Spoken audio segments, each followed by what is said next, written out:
Eu acho não, eu tenho certeza que eu nunca chorei tanto com um livro quanto eu chorei com esse.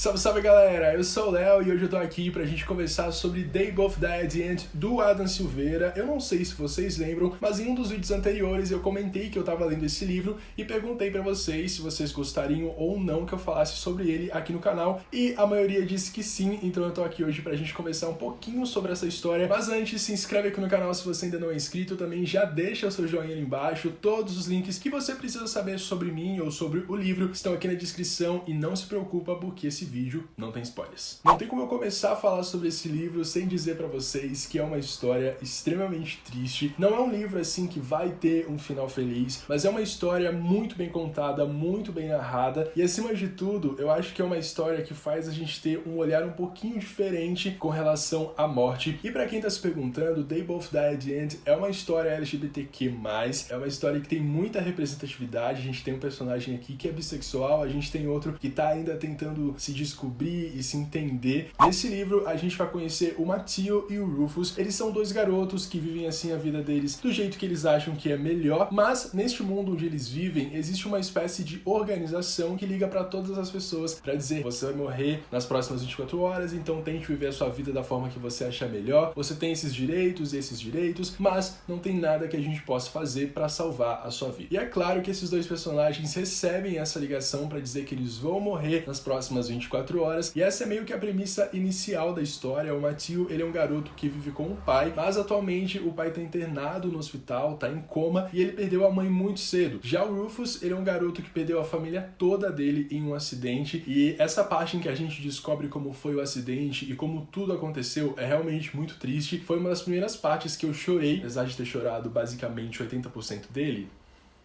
Mas uma coisa muito interessante que eu preciso dizer pra vocês é que eles não sabem se vão morrer nas próximas 2 horas, nos próximos 2 minutos, ou se realmente vai levar 24 horas pra eles morrerem. E nesse medo de não saber o que vai acontecer, eles meio que acabam entrando em um aplicativo que é chamado de Last Friend. É um aplicativo onde as pessoas acabam se cadastrando, fazendo o perfil delas, e lá elas encontram outras pessoas que também vão morrer naquele mesmo dia. Eles tentam fazer amizades, tentam conversar, mas é claro que também existem outras pessoas nessa plataforma, pessoas que não vão morrer, que estão lá só por curiosidade, e o Matthew e o Rufus, eles acabam se encontrando, e é aí que a aventura deles vai começar. Eu preciso dizer pra vocês que eu chorei muito com esse livro, porque a gente começa a história já sabendo que sim, os dois personagens vão morrer no final, mas você fica com aquela curiosidade de saber como eles vão morrer, como é que vai ser essa trajetória deles, porque o livro tem quase 400 páginas, então tem muita coisa pra acontecer, e quando você lê a premissa, você fica assim, ok, isso você pode resolver muito rápido, mas o Adam não faz isso. Tem umas reviravoltas muito interessantes e coisas que eu também não esperava, mas foi um livro que pegou muito fundinho no meu coração, porque eu fiquei me perguntando, se eu soubesse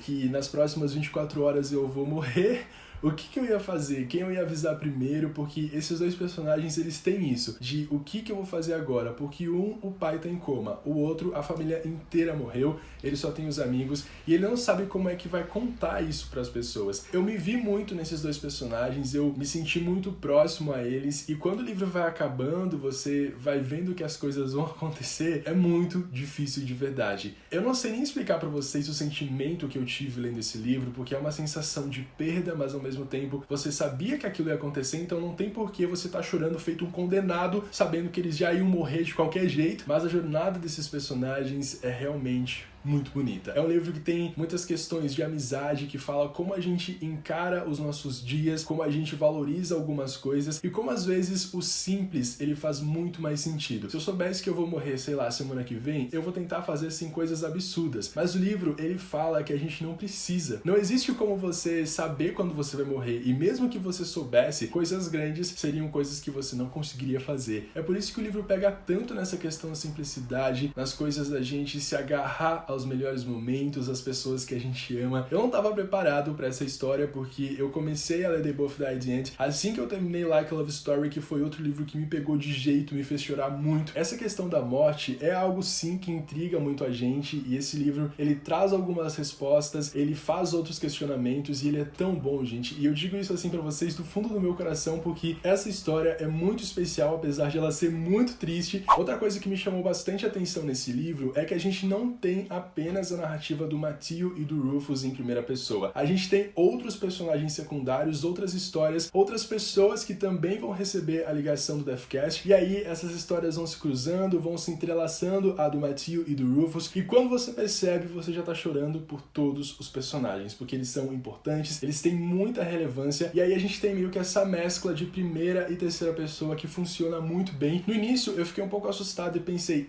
vai dar tudo errado. Mas não, dá tudo certo. O livro é muito bem executado, a narrativa do Adam é incrível. Ele faz muitas referências de coisas que a gente ama. Enquanto eu lia, eu fiz muitas marcações, eu terminei o livro assim, em um tempo recorde de 1 semana para um livro em inglês. Eu fiquei até um pouco assustado, mas é porque os capítulos são curtinhos, a história é muito envolvente, e teve uma coisa que bateu assim muito forte no meu coração, porque o Rufus e o Matthew, eles são desconhecidos e eles vão se aventurar juntos nesse último dia de vida, e foi por isso que eu fiquei questionando várias ações minhas enquanto eu lia, principalmente em relação a por que às vezes a gente desiste dos nossos sonhos por medo, ou a gente se arrepende. Enfim, é uma história realmente muito intensa, que vai fazer vocês chorarem do início ao fim, e o mais doido de terminar esse livro é saber que poucas pessoas vão ter acesso a ele, principalmente porque ele foi lançado lá nos Estados Unidos já tem um tempo, aqui no Brasil não teve nenhuma movimentação ainda para compra dos direitos desse livro, e aí a gente fica se perguntando como é que um livro incrível desses nunca chegou aqui no Brasil, por que diabos ninguém nunca quis publicar esse livro? E ó, se você puder ler, por favor, leia. Enfim, são esses os meus comentários sobre They Both Die at the End, do Adam Silveira, e se você já leu, deixa aqui nos comentários o que você achou, e se você ainda não leu, também me diz se você tá curioso ou não. Pois muito que bem, por hoje é isso, muito obrigado por terem assistido até aqui, deixem o joinha aí embaixo, se inscrevam no canal se vocês ainda não são inscritos, e a gente se vê no próximo vídeo. Tchau!